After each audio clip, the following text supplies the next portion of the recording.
vraiment feeñ na ci li ñuy def quoi. Parfait. Yàlla. Et on reste avec toi Alioune Diop ñu daal di koy door nag suñu rubrique bi di archive. sànq junj nga ko. Cheikh Ndigal Lo la ñuy waxtaan. voilà Cheikh Ndigal Lo mu am rôle bu am importance bu muy joué. ci scène musicale africaine. Dimension panafricaine la am voire internationale. parce que nit la boo xam ne dafay tourner lu bari. di teel a liggéey ak ay agents. yoo xam ne am nañu notoriété dans le monde bu mel ni comme Jenny benn écossaise la woon.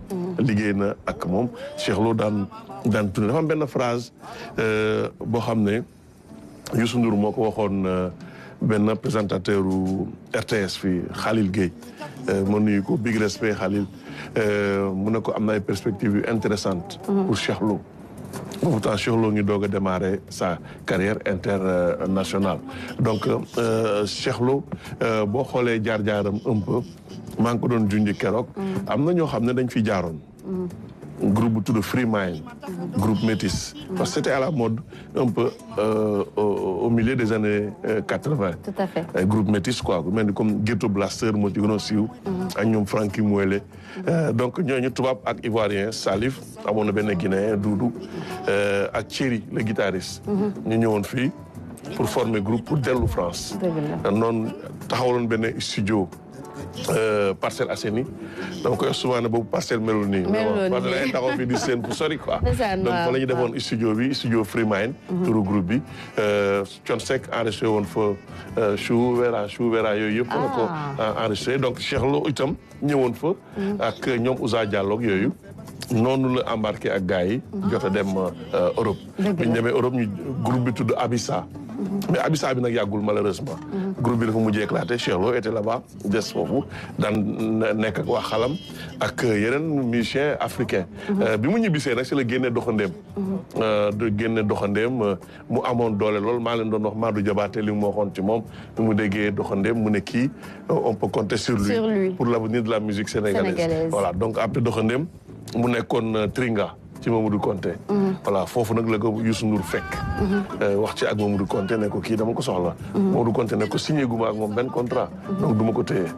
comme soxla nga ko rek damay bàyyi mu dem liggéey ak yow quoi. donc noonu le Cheikh Lo démarré disons collaboration ak Jololi. dañuy dem xool justement Cheikh Ndigal Lo c'est en français mais nit ñi dañ ciy jëlee leçon ci li nga xam ne mu ngi koy wax. Je m'appelle Cheikh Lo. Je porte le nom aussi de Mamadou Moustapha Lo dans mon état civil.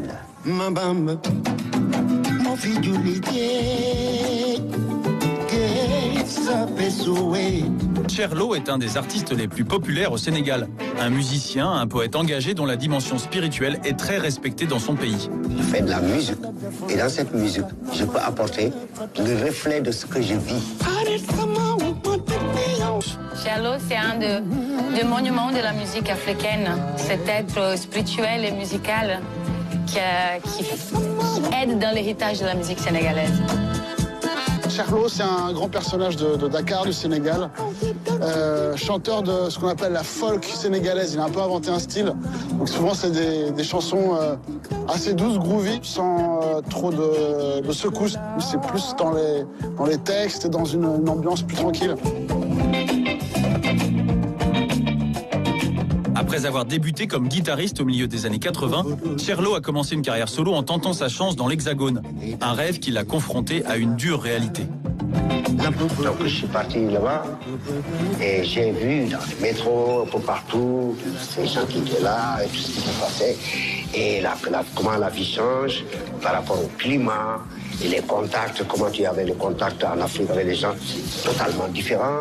Les gens sont dans le métro, ils ne donnent pas la main, ils ne se disent pas bonjour, chacun est là avec son journal, Et tout ça, ça m'a inspiré. Cette jeunesse pense que la France ou bien l'Europe, c'est l'Eldorado. Et c'est pas ça, c'est archi faux. Si tu veux aller en Espagne ou en France ou n'importe où, en Europe, et que tu n'as aucune qualification, pas de métier, rien du tout, et tu vas aller déjà faire quoi? T'as pas de métier, t'as pas de papier. Là, c'est le suicide. Voilà, Cheikh Ndigal Lo qui se raconte. Oui jaar-jaar moom dafa am importance et puis xoolal ni mu ñëwee ak carrière am ak la rue Baye Fall.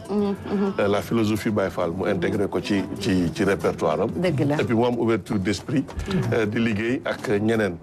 Cheikh Lo jël na prix Womex. jël na Cora Awards. mais am na benn en 2011. Le printemps de Bourges dañoo daan hommage Mori Kanté. benn plateau bu ñuy wax Yeke Yeke Show. mais Cheikh Lo daf ko marqué.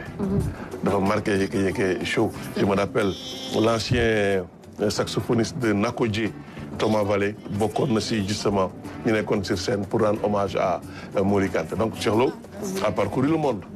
Artiste loo rek la bëgg la circulation des artistes, voilà. Donc Cheikh Lo dund na ko. Voilà. Et justement comme ni nga ko waxee sur la scène internationale Abdoul Aziz Ban kenn dootul naatable taxawaayam. waaw taxawaay bu am solo la Cheikh Lo amal ba keroog rek bi ñu koy wax fii naan ko birim réew sax la ko nit ñi gën a xam que fii parce que dañuy consommer lu bëri li nga xam ne moo di musique am te mu nekk koo xam ne def na ci musique Sénégal loo xam ni woy la boo xam dootul fay. dëgg la déjà 70 ans nga am ko def 50 ans de carrière loolu c'est pas donné à tout le monde. jàppoon naa ni tey jii Cheikh Lo ku ñu war a gën a mën a sargal la. war ko mën a comme ni ñu ko defalee keroog ci anniversaire bi sargal ko à titre costume. voilà bañ ko def à titre costume te lii la ñuy xaar tamit nit ñi ci bu ñuy dund. sargal leen ba permettre leen tey wan leen ne liggéey bi ngeen def kat ñun ñëpp gis nañ ko. te am na solo boo xam ne sénégalais bu ne war nga ci mën a jàpp li nga xam ne mooy jële ci gis naa tamit relève bi ñu ngi koy assuré ak doomam bi nga xam ne moo koy aw keroog ci anniversaire bi maa ngi gis image yi doom bi di woy moom mu topp ci di ko aw da ngay gis ni kon relève bi mi ngi koy assuré pour jox ko li nga xam ne moom moo di léegi alors monsieur Mbengue Cheikh Ndigal Lo. waaw sama turandoo moom en tant qu'artiste je le considère comme ambassadeur de la musique sénégalaise ak icône modèle la aussi ci ñi nga xamante ne ñu ngi ci milieu artistique bi parce que Cheikh Lo à chaque fois boo ko gisee mi ngi véhiculer des messages yoo xamante ni dafay jëriñ askan bi je pense que foofu la ñuy xaaree li nga xamante ni mooy artiste nous sommes des porteurs de voix mën nañu wax ni sax mën nañu nekk sax des acteurs de l'éducation parce que suñuy wax suñuy kàddu suñuy musique lépp ku ko gis ku ko dégg da ko war a jëriñ je pense que foofu chaque jour la ñuy gis séntu Cheikh Lo te fa lañ koy xaar fa lañ koy gis chaque jour en fait donc mbégte la di ko ñaanal gudd fan ak ñu topp aussi ci ginnaawam. Je vois un peu en lui Cheikh Lo le style Baye Fall. Alors monsieur Niang très ñoo dëgg sax Kër Massar d'accord c'est bien voilà. waaw man moom ñun dañoo bokk ci ñi nga xam ne dañoo màggaale ak baatam. dëgg la waaw mu nekk benn artiste boo xam ne au-delà de li muy def dafa am constance. waaw boo seetloo dafa am constance. ba pare man li ma gën a marqué ci Cheikh Lo mooy. dafa bokk ci rare artistes yi nga xam ne am na scène yoo xam ne kenn mësul xalaat ne lii artiste sénégalais war na ko mën a feesal. mu dem feesal ko ba pare yëngal ko. donc vraiment ñu koy ñaanal di leen gërëm aussi ci li ngeen def. parce que aussi man comme li Bane wax rek. nit ki da nga koy célébrer. ca ba muy dund. voilà donc Cheikh Lo ku jara célébrer la parce que fi mu yóbbu musique bu Sénégal. bëriwul ñu ko fa yóbbu. donc vraiment di ko ñaanal gudd fan comme ni sama waa ji waxee. di ko gërëm aussi pour lépp li muy defal Sénégal ndax foo dem dégg turam. dégg turam hissé haut le drapeau du Sénégal alors Alioune Diop ñu daal di tënk. oui maa ngi fàttaliku bi Nick Gold. moom moo taxawal album. maison de disque bu ñuy wax World Circuit moom moo signé Cheikh Lo. bi mu ñëwee fii di lancé album Baobab plutôt. maa ngi toog nii maa ngi xool benn compilation jël ko nii rek ma ne ko Cheikh yaa ngi ci biir mu ne ma Alioune c'est impensable. bañ fi nekk. il a parfaitement. compilation World Circuit.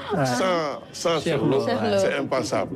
noonu la ma koy mu ne ma non Alioune c'est impensable maa ngi ci biir kay. ma xool effectivement y a son nom.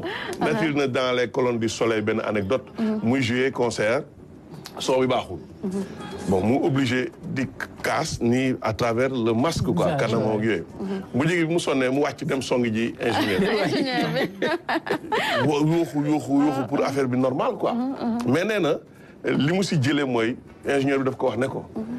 beneen yoon defal nii sa manche guitare rek. ok ma xam ne da nga bëgg ma yokkal la quoi. d'accord waaw defal nii rek marche bi rek. une manière de communiquer. voilà boo defee nii marche bi pour nga continuer su baaxee rek di nga wàccee jouer normalement quoi. Cheikh Lo nangu na ne. jàng na si. bien sûr jàng na si donte xadaram la demee xam nga. dafa impulsif quoi. dafa impulsif defe naa waa Jololi xam nañ ci dara. dama leen di tooj noonu rek quoi mais waa Jololi xam nañ ci dara Cheikh Lo dafa impulsif parce que dafa dëggu itam. dëgg la dafa dëggu nit la boo xam ne man personnellement négocier naa léeg-léeg ak moom pour ay émission mais da nga xam ne ay principe am la teg. bien sûr dégg naa bu la nee 9h la. voilà muy rajo muy télé vraiment nitu principe la. nitu principe la wax dëgg yàlla quoi. kooku moom mën nañ ko seddal quoi. voilà ñu koy jaajëfal en tout cas. voilà concert non c'est comme ça. gis nga doo mos a gis Cheikh Lo CCF. Zoulou Mbaye artiste plasticien. dem di fecc. ma ne waaye Zoulou lan ma ko yëngal nii. ba muy fecc waaw Zoulou waaw après bi mu demee bi mu génnee foofu yëpp ma wàcc ci gradin yi fekki ko. ma ne ko mais Zoulou tey mu ne ma mais Alioune Cheikh ñoo bokk combat. ñoo bokk li ñuy jooy. et puis mu ne ma waxuma la jooy di verser des larmes non. ñoo bokk li ñuy mettitlu ñoo bokk li ñuy xeex. ñoo bokk philosophie ñoo bokk gis-gis. ñoo bokk considération bi ñu am ci continent bi. ak naka la ñu war a def pour génn ci. vraiment thèse bu daw yaram. ma comprendre pourquoi Zoulou mënul woon résister. ba dem fekki Cheikh Lo di fecc ak moom. dëgg la am na solo en tout cas ñu koy féliciter bu baax a baax di ko jaajëfal ngir on va dire service rendu à la nation sénégalaise à la culture sénégalaise Cheikh Ndigal Lo voilà tous nos respects di si nuyuwaale bu baax a baax madame Dia mais fii teewoon la dernière fois nga wax ci célébration ses 50 ans de carrière. génn sax 6e album. waaw maam exactement le 26 la koy génne du ñàkk daañ ci dikkaat alors mbokk yi léegi-léegi nag ñu daal di jàll ci beneen ponk